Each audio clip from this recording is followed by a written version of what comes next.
Merci Hubert pour cette présentation. Donc, va suivre à présent une phase de questions-réponses pour aider les différents participants à mieux comprendre le projet WeDriveIt. On commence par une question toute simple, hein. D'où est venue cette idée, Hubert? En fait, l'idée m'est venue. Alors déjà, je suis passionné par les voitures anciennes depuis l'adolescence, notamment, vous devez un peu tous connaître la série Amicalement Vôtre, avec Tony Curtis et Roger Moore. Mais en fait, alors c'est comme ça que la passion des voitures anciennes est venue. Et ensuite, quand j'ai eu l'occasion d'acheter ma première voiture de collection, il y a un peu plus de 5 ans, à l'époque, j'étais ingénieur dans le BTP, j'étais à l'étranger, à Londres, et j'ai acheté ma première voiture de collection. Je l'ai mise chez mes parents à la campagne à côté de Bordeaux. Et donc, assez vite, en fait, des amis me l'ont demandé pour se balader, et surtout, en fait, un mariage. C'est à l'occasion de ce mariage d'un ami où je me suis dit, mais ma voiture, elle est à Bordeaux, moi je suis à l'étranger, j'utilise quoi, 4-5 week-ends par an quand je reviens en France. Et pourquoi pas, du coup, la mettre en location pour des mariages. Et après, en allant plus loin, je me suis dit, pourquoi pas la louer aussi pour des personnes qui veulent faire des balades. Et de fil en aiguille, j'en suis venu à me dire, tiens, pourquoi pas créer une plateforme où d'autres propriétaires qui auraient les mêmes questions que moi sur faire tourner son véhicule, le sortir un peu plus du garage, rentabiliser les frais d'entretien, sachant que les frais moyens sont de un peu plus de 3 000 € en moyenne par an par véhicule. C'est une moyenne nationale, bien sûr, c'est des chiffres de la FFVE. Mais voilà, c'est comme ça que je me suis dit, tiens, pourquoi pas lancer une plateforme où d'autres propriétaires pourraient faire la même chose que moi. Je voulais entreprendre depuis un moment. J'ai eu cette idée sur une passion, donc je me suis dit, c'est le moment, rentrons en France et lançons WeDriveIt. Hubert, comment est-ce que se déroule concrètement une location de A à Z sur la plateforme WeDriveIt, que ce soit pour les utilisateurs ou alors pour les propriétaires? Oui. Alors, on fonctionne comme sur une marketplace, une place de marché assez classique, comme du Drivey, du Getaround maintenant ou du Airbnb. Ce qui veut dire que les propriétaires, eux, quand ils s'inscrivent, ils se créent un espace personnel, un compte avec leurs informations. Ils peuvent créer les annonces eux-mêmes. En fait, c'est un petit tuto tout simple où on met les informations de son véhicule, la marque, le modèle, quelques spécificités. On met les photos, un petit descriptif du véhicule, un petit descriptif aussi un peu sur l'historique pour raconter un peu l'histoire du véhicule, d'où il vient, faire rêver en fait l'utilisateur, le locataire pour qu'il ait envie de louer la voiture. Et ensuite, il met le prix. Alors, c'est le propriétaire reste maître du prix de son véhicule, donc c'est lui qui décide à combien il veut louer le véhicule. Alors, bien sûr, nous, on essaie de conseiller quand le propriétaire n'a pas d'idée de combien peut être loué son véhicule. On va lui proposer un tarif. Après, il peut choisir de mettre un peu moins s'il veut augmenter sa visibilité et être sûr de mieux louer son véhicule, ou un peu plus si c'est son choix d'avoir un peu plus de revenus. Ensuite, côté locataire, le locataire, quand il se balade sur WeDriveIt, il arrive d'abord sur la page d'accueil, il met la ville où il recherche un véhicule, puisqu'en général, on recherche un véhicule, que ce soit pour ses vacances ou pour un mariage par une ville. Ça va lui proposer les voitures autour, dans un rayon au départ de 50 km.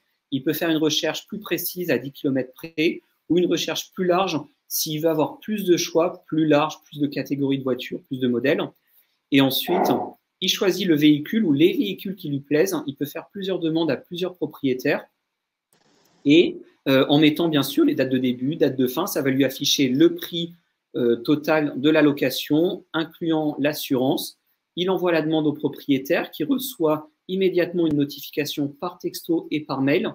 Comme ça permet une meilleure réactivité du propriétaire qui, lui, va accepter la location de son côté. Il va pouvoir échanger aussi avec le locataire le locataire peut dès le début aussi dire pourquoi il veut louer le véhicule pour expliquer en fait s'il veut se balader, si c'est un mariage, s'il y a quand c'est une location avec chauffeur, c'est bien de préciser un peu plus où est-ce qu'il doit être pris en charge, amené au lieu de réception ou à l'église, à la mairie, expliquer un peu le parcours. Et donc comme ça, propriétaire et locataire peuvent échanger sur la messagerie interne de WeDriveIt. Ils peuvent échanger aussi par téléphone puisqu'on va leur donner le numéro de chacun. Ensuite, côté locataire, on revient locataire. La location est payée directement sur la plateforme. Donc, tout passe par WeDriveIt. À la fin aussi, la caution, puisqu'il y a une caution de 1 200 € sur chaque location pour, en fait, en plus de l'assurance, donc qui correspond à la garantie pour le véhicule. Et donc là, c'est également payé sur la plateforme 48 heures avant le début de la location. Donc voilà dans les grandes lignes comment ça fonctionne. Je suis peut-être rentré un peu dans le détail, mais c'est pour vous dire que vraiment tout le parcours utilisateur de A à Z se fait sur WeDriveIt. Propriétaires et locataires choisissent leur voiture ou échangent entre eux. Et donc vraiment tout se fait sur WeDriveIt. Du coup, Hubert, tu nous as parlé de ton expérience personnelle et du besoin que toi, tu avais ressenti. Mais finalement, quel est le besoin qu'il y avait sur ce marché-là et quelle est la cible de WeDriveIt? Oui. Ben, le besoin, alors, il y en a, on va dire, il y en a 3, puisque, alors, il y en a 2 vis-à-vis des cibles. En fait, le besoin côté locataire, en fait, c'est les personnes qui recherchent. Alors, le besoin, on va dire, existant, qui existe depuis longtemps, c'est besoin d'un véhicule pour son mariage.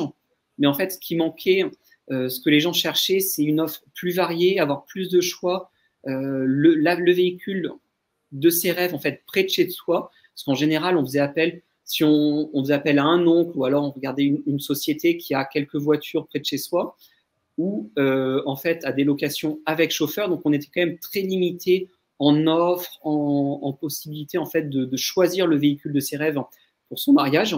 Là, en fait, comme je disais, en accédant au véhicule des voitures des propriétaires, on a vraiment un choix bien plus large. Donc ça, c'est côté locataire. Aussi, l'autre chose, c'est le besoin en fait maintenant d'escapade, de quelque chose d'insolite, pouvoir redécouvrir sa région de façon différente. L'envie en fait de beaucoup de personnes qui rêvent de pouvoir conduire le temps d'une heure, d'une journée simplement ou d'un week-end une voiture de rêve. En fait, nous, on permet de répondre à cette demande, à ce besoin. Donc ça, c'est côté locataire. Côté propriétaire, ça reste en fait le besoin de rentabiliser les frais d'entretien parce que même si on a eu les finances pour acheter sa voiture, 2 ou 3, puisqu'en moyenne, un propriétaire a 3 voitures de collection, finalement, tous les ans, ces 3 000 € par voiture et par an d'entretien, c'est toujours un budget en fait que finalement, on pourrait mettre ailleurs dans d'autres vacances et que là, en fait, via WeDriveIt, on va permettre de rentabiliser les frais d'entretien et d'utiliser ce budget que les gens mettaient habituellement dans leur voiture, de pouvoir l'utiliser ailleurs. Et le besoin principal qui, lui, est d'abord une demande des propriétaires, mais aussi des locataires quand même, c'est ce tiers de confiance de se dire que quand je loue la voiture, je vais être assuré, le propriétaire va être rassuré sur les personnes qui viennent louer les véhicules et le locataire va être assuré, lui, sur le véhicule, sur les dommages potentiels, puisque forcément, ça peut arriver, même si le locataire, et ça, c'est un retour des propriétaires sur les avis qu'ils donnent à la fin des locations, ils ont toujours des locataires qui sont attentionnés au véhicule, puisque comme je disais, c'est pas pour aller d'un point A à un point Z, mais c'est vraiment pour se faire plaisir, pour passer un moment de passion dans les véhicules. Donc, le locataire va faire attention et va être toujours en fait attentif à la prise en main du véhicule, à faire attention à bien conduire le véhicule, bien passer les vitesses. Donc voilà, ça permet vraiment de répondre aux besoins à la fois du locataire et du propriétaire en même temps. Uber, c'est un modèle qui marche pour mieux peut-être le mettre en évidence. Est-ce qu'on peut aborder ton chiffre d'affaires et exactement comment il se décompose pour voir exactement quelle est l'offre de WeDriveIt? Oui, alors bien sûr, nous on a investi en fait depuis 2 ans sur notre outil et surtout en fait sur notre communauté. Ça, c'était le gros travail depuis ces 2 dernières années, de créer une communauté de propriétaires et commencer à avoir des locataires. Donc, parce qu'en fait, pour pouvoir louer les voitures, bien sûr, pour pouvoir avoir des locations, il faut avoir des voitures. Donc, pour l'instant, en fait, on a 250 demandes de location mensuelles. On a à peu près 20% des demandes qui aboutissent à des locations, à des réservations, parce que justement, on doit continuer à développer cette offre pour que dans chaque région, on ait toutes les catégories de voitures, de la populaire 2 chevaux, 4L, à des voitures plus prestigieuses, des Jaguars, en passant par les cabriolets anglais, italiens, allemands, MG, Triumph, Coccinelle Cabriolet. Et donc ça, en continuant à développer notre offre, donc ça c'est le but de l'investissement, ça va être pouvoir de répondre à toutes les demandes de location, augmenter notre chiffre d'affaires, qui est actuellement, donc pour parler de façon globale, puisqu'en fait nous, on loue des voitures, donc notre volume d'affaires, on va finir autour de 85 000 euros sur 2021, ce qui correspond, donc 20%, nous, c'est notre revenu, notre chiffre d'affaires, donc entre 15 et 17 000 euros. Donc ça, c'est en chiffre d'affaires et volume d'affaires sur 2021. Mais comme je le disais, on a pour l'instant uniquement, on a répondu à 20% seulement des demandes que l'on reçoit soit directement sur WeDriveIt. On est maintenant présent, on a de la visibilité sur Le Bon Coin, sur mariage.net. Et donc, ça nous ramène aussi des demandes. On a des demandes aussi directement par téléphone, par mail. Et en fait, toutes ces demandes, comme je disais, on a 20% seulement des demandes. Donc, ça nous montre clairement le potentiel en fait de croissance déjà actuel, les demandes que l'on a, mais ensuite en continuant à se faire connaître par le marketing que l'on va faire, par notre présence média, comme je disais, être toujours mieux positionné dans Google, le marketing local, avec des partenaires aussi touristiques, localement en fait, avec les conciergeries d'hôtels pour que leurs clients puissent louer des voitures anciennes, avec travailler auprès des offices du tourisme pour se faire connaître. Et donc, tout ça va augmenter notre visibilité, les demandes de location et donc, bien sûr, continuer à augmenter les demandes et notre volume d'affaires sur les prochaines années, puisque l'on vise, en fait, dès l'année prochaine, dès 2022, un volume d'affaires de l'ordre de 600 000 euros, ce qui correspond à un peu plus de 120 000 euros de chiffre d'affaires. Hubert, oui. Tu as abordé ton marché un peu plus tôt. Aujourd'hui, oui. Finalement, quelle est la taille de ce marché et surtout son degré de maturité pour vraiment pouvoir voir le potentiel qu'a ce marché, ainsi que la concurrence en fait qui est sur ce marché-là, parce que tu as parlé par exemple de GetAround, un investisseur l'a notamment mentionné. Est-ce que tu peux en dire plus sur ces aspects-là, s'il te plaît? Alors, il y avait 3 questions en une. Sur la première, en fait, le potentiel de croissance. Alors, et sur l'offre, donc on parlait tout à l'heure en fait, alors de tout ce qui est mariage. Il y a 220 000 mariages par an. Donc nous, on peut cibler potentiellement toutes ces personnes qui vont avoir besoin d'une voiture pour leur mariage. Mais aussi en fait, et donc ça c'est il y a un potentiel de croissance. Et sur on va pouvoir grandir en étant plus visible de façon générale. Et sur la concurrence, c'est de pouvoir… Alors, la concurrence, effectivement, il y a GetAround qui est un concurrent, on va dire indirect, parce que leur positionnement, c'est quand même de la voiture de tous les jours. Ils ont peut-être quelques voitures anciennes encore, mais c'est quand même vraiment très, très secondaire. Notre concurrent principal, lui, est positionné sur la voiture, alors la voiture moderne, sportive cabriolet, il a quelques voitures anciennes. Mais voilà, nous, on a à peu près autant de voitures maintenant que lui, de voitures anciennes. Mais bien sûr, en fait, comment on va se différencier? C'est déjà par notre positionnement escapade, en fait, touristique. On n'est pas simplement un loueur de voitures, mais on est vraiment un fournisseur d'escapades de rêve. Et donc ça, déjà, ce positionnement escapade touristique, c'est quelque chose de différenciant. Bien sûr, ça ne fait pas tout. C'est aussi proposer l'application mobile qui va sortir, qui va permettre de digitaliser encore plus le parcours utilisateur et bien sûr faciliter la prise en main du véhicule, le contrat de location et le suivi, la gestion courante des locations. Mais surtout, et le plus important en fait, c'est ce dont je parlais, c'est référencer ce réseau de conciergerie qui va permettre de faciliter la mise en location des véhicules et permettre que toutes les voitures référencées en fait sur la plateforme soient disponibles en permanence à la location et en fait aussi prospecter plus de voitures, puisqu'en fait tous ces concierges qui ont déjà des voitures en gardiennage, avec l'autorisation des propriétaires, ça va permettre d'avoir très rapidement plus de voitures à mettre en location. Donc globalement, en termes de degré de concurrence, on va dire que c'est plus de la concurrence indirecte sur ce marché-là que de la concurrence directe. Voilà, alors on a bien sûr un concurrent direct, je ne sais pas si c'est le meilleur endroit pour citer le nom, mais effectivement on a un concurrent direct qui propose de la location de voitures anciennes sur sa plateforme. Mais ce que je viens de dire, c'est cette conciergerie et cette application mobile qui vont vraiment faire la différence sur simplifier en fait le fonctionnement et surtout en fait que toutes les voitures soient en permanence disponibles. Et donc ça va vraiment nous permettre de nous développer très rapidement. Et en fait, de façon générale, quand même, le marché de la voiture ancienne, en tout cas de la location de voitures anciennes, comme je disais tout à l'heure, avait 10 ans de retard sur la partie digitale, en fait, économie collaborative.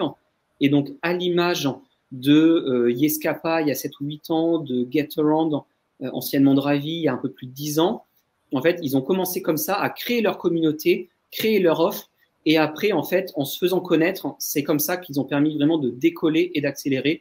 Et c'est ce que l'on veut faire dès 2022.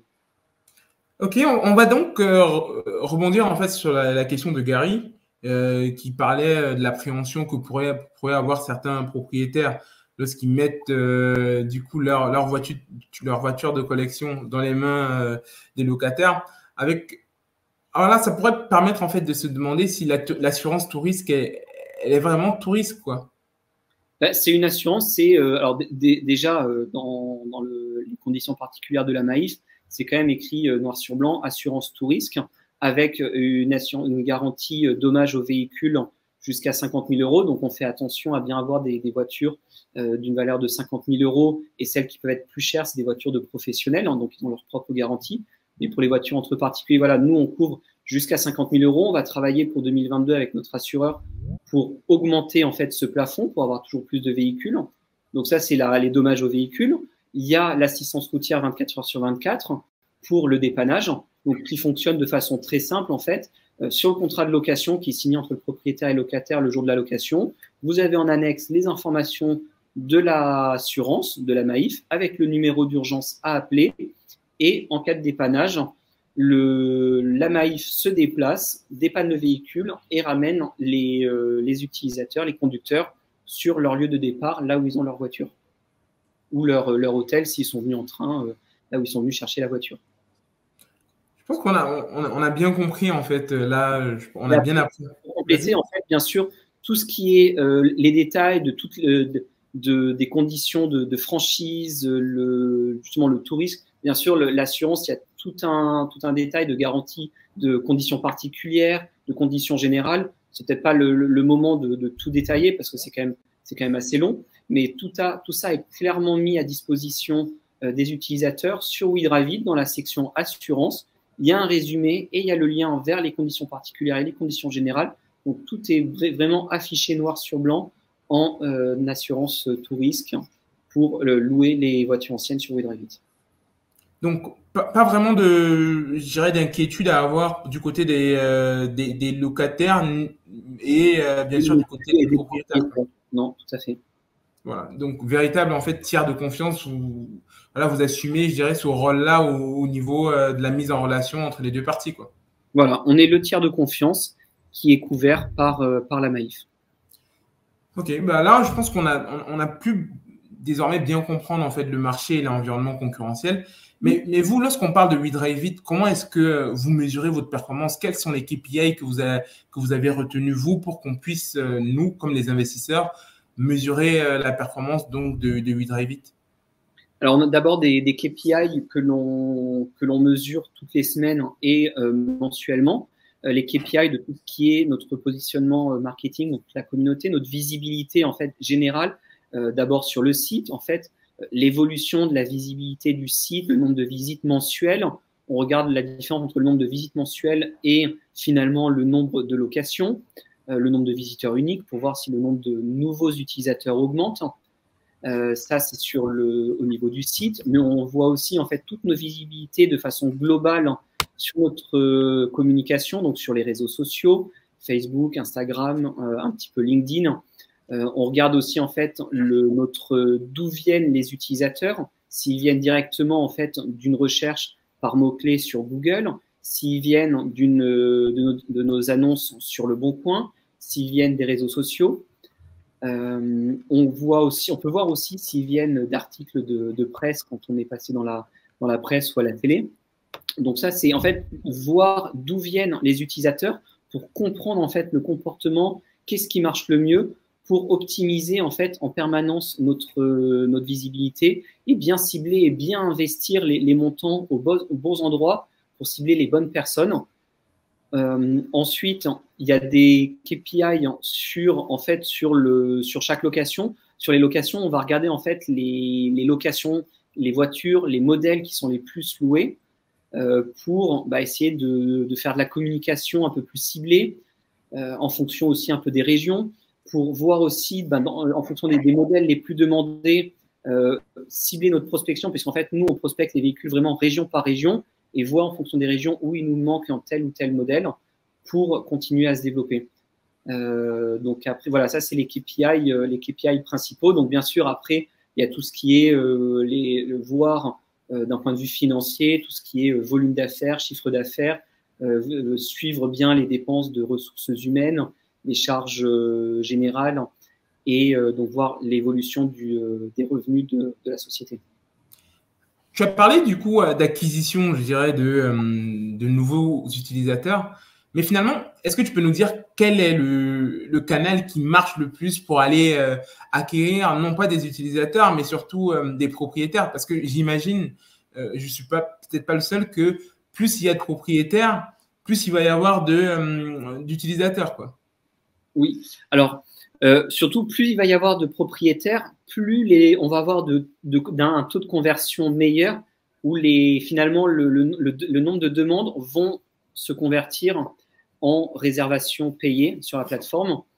Et donc ça, bien sûr, alors les canaux actuellement qui marchent le mieux, c'est le Bon Coin et tout ce qui est référencement naturel. Donc en fait, depuis 1 an, on travaille sur notre blog avec un blog, une partie tourisme, escapade avec des articles où dès qu'on a une région où on a 5-6 voitures, on écrit un article avec quelle escapade faire en voiture ancienne. Donc par exemple, en prenant Bordeaux, ça va être la route des vins de Bordeaux en Gravée-Sauterne. Et en fait, derrière, c'est à la fois faire rêver l'utilisateur, lui montrer qu'est-ce qu'il peut faire avec la voiture ancienne pour en fait le garder sur le site pour qu'il aille jusqu'au paiement et à réserver une location. Mais aussi, en fait, c'est tout le travail derrière de SEO, ce qu'ils appellent le référencement naturel, pour être bien positionné dans Google. Et on va pas travailler en fait juste voiture de collection, parce que ça, voiture de collection, c'est plutôt de l'achat-vente. C'est quelque chose que les gens connaissent, parce que c'est vrai que la location de voiture ancienne, c'est quelque chose qui n'est pas encore bien connu du grand public en dehors des mariages. Donc, on travaille bien sûr les mots-clés autour de la location pour les mariages, mais aussi les mots-clés, en fait, on va se positionner sur escapade vintage, escapade touristique insolite, pour qu'en fait, montrer aux gens que dans toutes les escapades insolites, on existe, on est là pour capter des clients.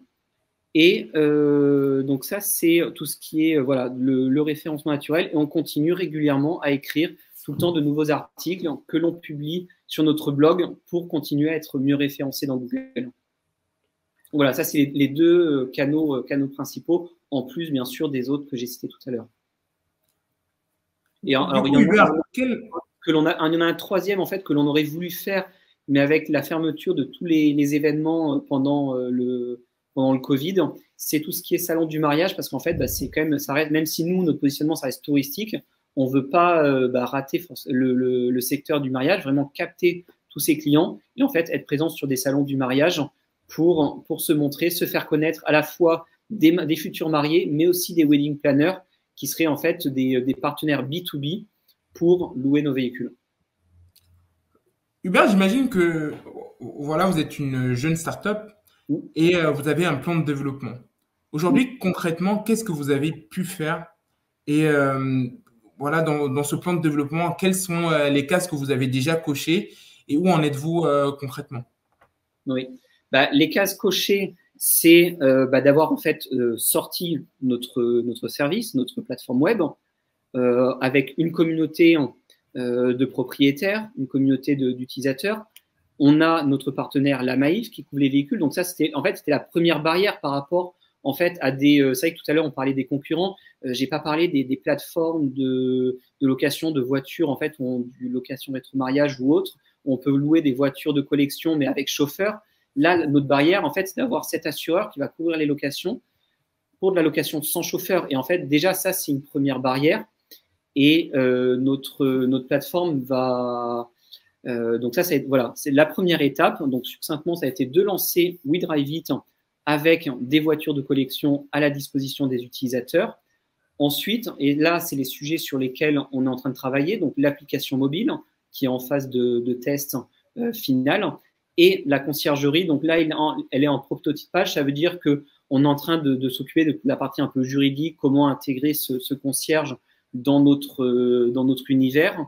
On a commencé à faire une étude de marché pour voir l'intérêt de tous ces garages, de tous ces services de gardiennage pour se positionner en fait comme concierge.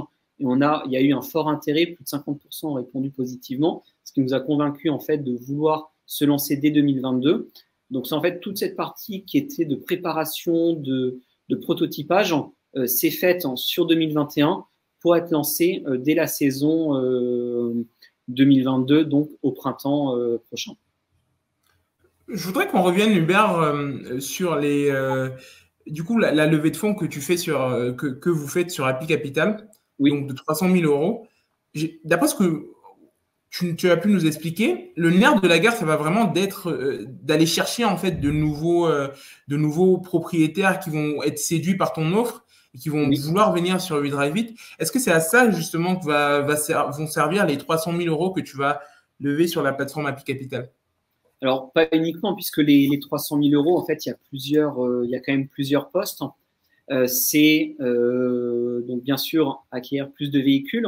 Donc ça veut dire être partenaire, en fait, faire des liens d'affiliation. Donc ça veut dire, en fait, avec des partenaires du monde de l'automobile ancienne. On est déjà partenaire de Mechanicus. On est en train de lancer un partenariat avec Rétro Futur, avec d'autres sociétés qui sont dans l'achat-vente de voitures anciennes. On va commencer aussi à négocier quelque chose avec une plateforme qui fait de l'achat-vente de pièces détachées. En fait, toute cette communauté de sites existants qui est digitalisée peut, en fait, en faisant parler de nous dans leur blog, dans leur newsletter, montrer à leur communauté de propriétaires qui peuvent aussi mettre en location leur véhicule.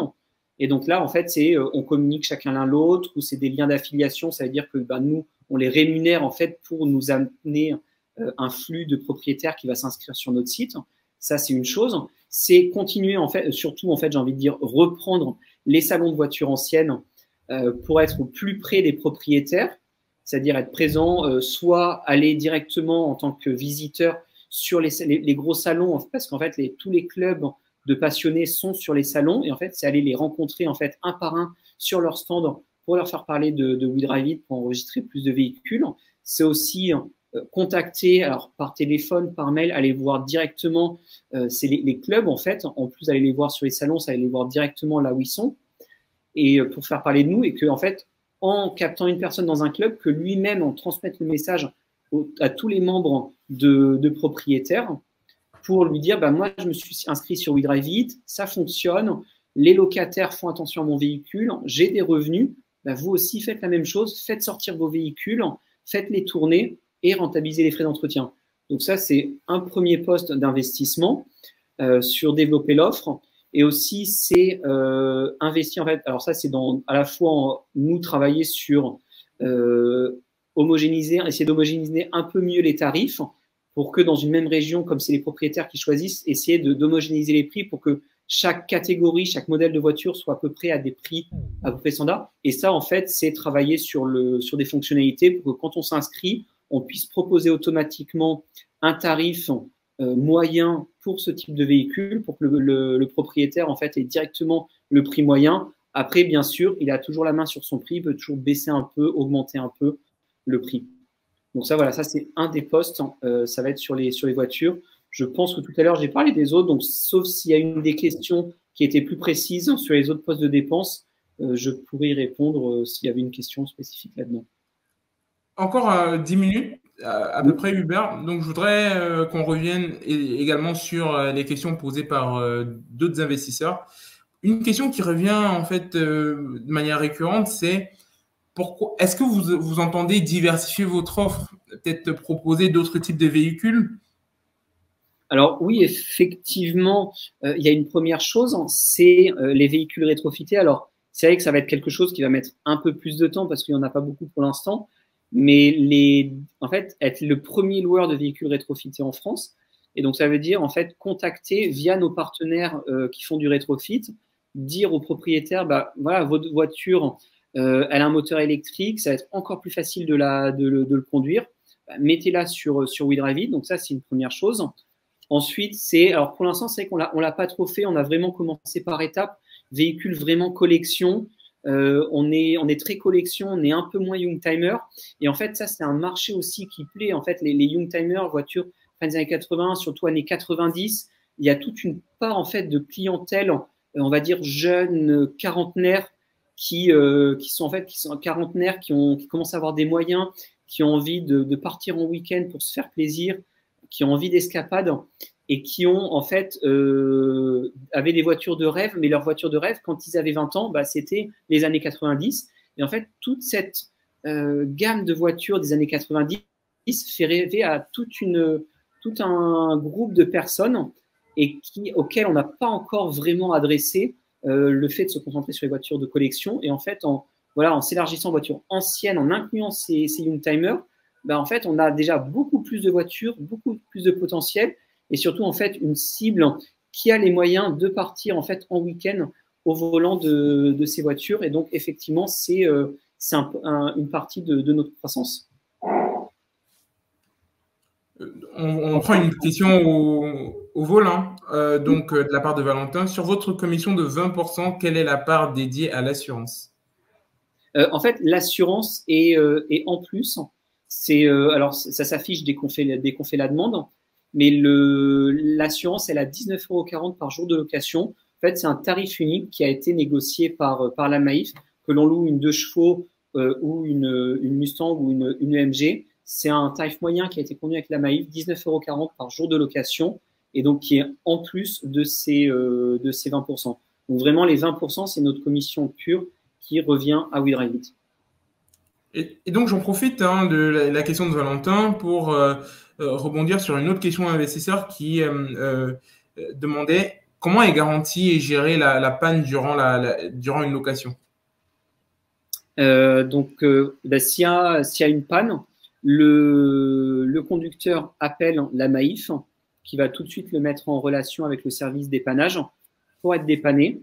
Et dans ces cas-là, le véhicule, soit le propriétaire demande que le véhicule soit ramené chez lui parce que c'est lui qui a l'habitude de l'entretenir, ou alors au garage le plus proche. Si le locataire n'est pas parti trop loin, à la demande du propriétaire, il peut être envoyé s'il est dans le même rayon d'action que les garages partenaires de la Maïf, chez le garagiste chez lequel le propriétaire a l'habitude d'aller. Et bien sûr, côté locataire, qu'est-ce qu'il fait quand la voiture part? Le locataire est ramené sur au lieu de départ de son escapade. Donc, ça peut être chez le propriétaire s'il est venu récupérer la voiture chez le propriétaire avec son propre véhicule, ou alors sur son lieu de départ, ça peut être la gare ou un aéroport si c'est là où il a donné rendez-vous au propriétaire pour partir. Pour continuer un peu dans la même veine, peut-être revenir également sur la question de M. Dominique Hélène. Donc, à quoi vont servir les fonds? Je pense qu'on y a déjà répondu. Hubert, éventuellement, si tu veux revenir dessus très rapidement. Oui. Sur l'offre, je pense que sur l'offre, on l'a dit. Une chose à rajouter quand même, c'est la prospection sur le marché européen. Et là, ça va être en fait avec Business France. Si on investit par exemple 15 000 € pour une étude de marché et aller commencer à prospecter par exemple en Angleterre, qui est quand même un très gros marché, on peut avec Business France avoir en fait 50% de ce qu'on investit, avoir autant en subvention pour des études de marché, en fait pour aider les entreprises, que ce soit des startups ou des PME, en fait à se développer à l'étranger. Donc, en fait, il y aura des postes aussi de dépenses là-dessus sur prospecter le marché européen. Ensuite, sur le service, donc, on a l'application mobile. Donc, forcément, il y a toujours d'abord des coûts de maintenance, améliorer les fonctionnalités pour optimiser le parcours utilisateur.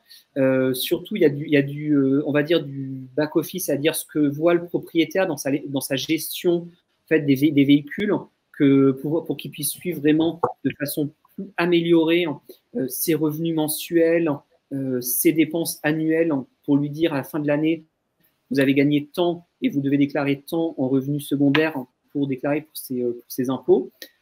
C'est aussi des fonctionnalités. Alors, pour l'instant, dans notre blog, on montre les circuits à faire, c'est des propositions, mais ce qu'on veut travailler aussi, c'est avec en fait, justement ces conciergeries qui veulent, il y en a certaines qui veulent proposer aussi eux-mêmes en fait des escapades parce qu'ils connaissent leur région, ils sont sur place, ils connaissent les voitures anciennes, ils connaissent ce qu'il faut visiter dans leur région et en fait avoir des packs complets où quand on loue la voiture finalement avec ses partenaires, on a aussi les nuitées, les visites et en fait ça, que ce soit visible directement sur les pages véhicules, donc pareil, de façon concrète, on cherche des voitures à côté de Nice, on va voir les voitures disponibles aux alentours et en fait à côté, on va montrer les packs que l'on peut acheter, les packs complets pour avoir la voiture et en fait toutes les nuitées et les visites à faire.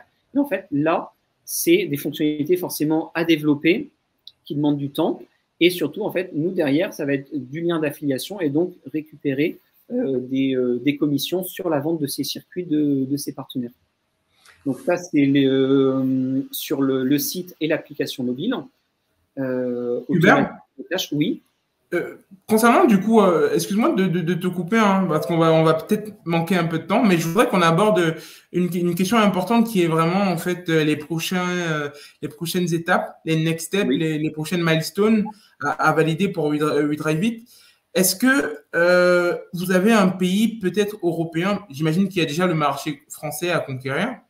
Est-ce qu'il y a je dirais qu'il y a une zone en particulier que vous voulez occuper sur le marché français, tel que l'Île-de-France, où vous n'êtes peut-être pas encore très présent? Et par la suite, est-ce qu'il y a un pays en particulier en Europe à attaquer en premier? Et pour finir, est-ce qu'il n'y aurait pas, je dirais, une possibilité pour WeDriveIt d'être propriétaire de certains véhicules qu'elle propose sur sa plateforme? Alors, en France, effectivement, il faut d'abord avoir notre offre complète en France, d'où cet objectif de 3000 voitures d'ici fin 2022 pour vraiment avoir une offre homogène, d'avoir toutes les catégories de voitures dans toutes les régions, puisque là, tu parlais de la région parisienne, de l'Île-de-France. On est bien présent dans le centre de Paris et dans le sud-ouest de Paris, mais effectivement, il y a encore des zones où on est moins présent.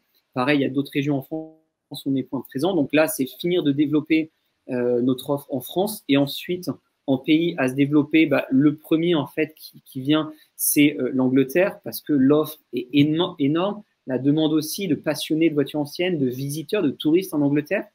Et après, effectivement, on va se développer progressivement sur le reste de l'Europe, tous les pays limitrophes en fait, où bien sûr l'offre est là. Donc ça veut dire la Belgique, les Pays-Bas, l'Italie, l'Allemagne aussi. Alors, pas forcément sur les mêmes types de voitures entre l'Allemagne et l'Italie, mais voilà, chacun a son marché. Et on peut aussi citer l'Espagne, le Portugal. Et enfin, ta troisième question, c'était sur… donc, on a parlé internaliser un peu, internaliser certaines locations. Oui, et ça, alors ça, c'est… Voilà, il y a un budget aussi dans la levée de fonds. Alors, il y a une précision, c'est que c'est 300 000 en equity derrière. Forcément, chaque levée de fonds, on peut adosser ça à des prêts bancaires ou prêts BPI. On est déjà en lien avec la BPI pour des prêts amorçage. Et donc, avec ça, plutôt les prêts bancaires, c'est acheter quelques voitures. Et en fait, c'est pas les gérer nous-mêmes, puisqu'en fait, c'est pas notre activité. On veut vraiment rester sur un service digital, un service de mise en relation. Ces voitures, ce qu'on veut faire, c'est par nos concierges partenaires, des voitures que l'on aura achetées. En général, les voitures, on sait que c'est des voitures qui sont les plus demandées. C'est les mettre chez nos concierges partenaires, en fait, en étant les premiers utilisateurs de nos concierges partenaires. Que ce soit les voitures soient chez eux, en gardiennage, ils les entretiennent, ils connaissent nos voitures et c'est eux qui répondent aux demandes et qui les mettent en location via WeDriveIt. Eh super. Je pense que cette dernière réponse répond également du coup à la question de monsieur Hélène. Hubert, je te remercie et je vous remercie tous pour votre participation. On a essayé de pas trop déborder. Oui. Il est 19h05. Ça permettra du coup à tout le monde d'avoir également encore sa soirée de disponible. Pour rappel, donc, la startup WeDriveIt est valorisée 745 000 €. avec un prix par action de 54 € et un ticket minimum sur la plateforme Happy Capital de 540 €. On a un seuil minimum de validation à 100 000 €. On s'en approche à grands pas avec déjà près de 60 000 € de collectés. On vous encourage à vous joindre à nous dans cette aventure. On a choisi de soutenir WeDriveIt parce qu'on y croit et que c'est un projet plein de potentiel. Aujourd'hui, vous êtes tous bienvenus pour nous joindre dans cette aventure, sachant que bien sûr, sur chacune de vos souscriptions sur la plateforme Happy Capital, vous bénéficiez de 25% de réduction grâce au dispositif d'IR Madelin. Je vous remercie encore une fois et puis je vous dis à bientôt sur la plateforme Happy Capital et notamment sur la campagne WeDriveIt. Oui, et moi je vous dis tous à très vite dans l'aventure WeDriveIt et bien sûr je reste disponible pour répondre à vos questions et même après quand vous serez parmi nous en tant qu'actionnaire. Au revoir. Eh bien, parfait. Merci encore à tous et puis sans doute au revoir et on reste disponible pour toutes vos questions.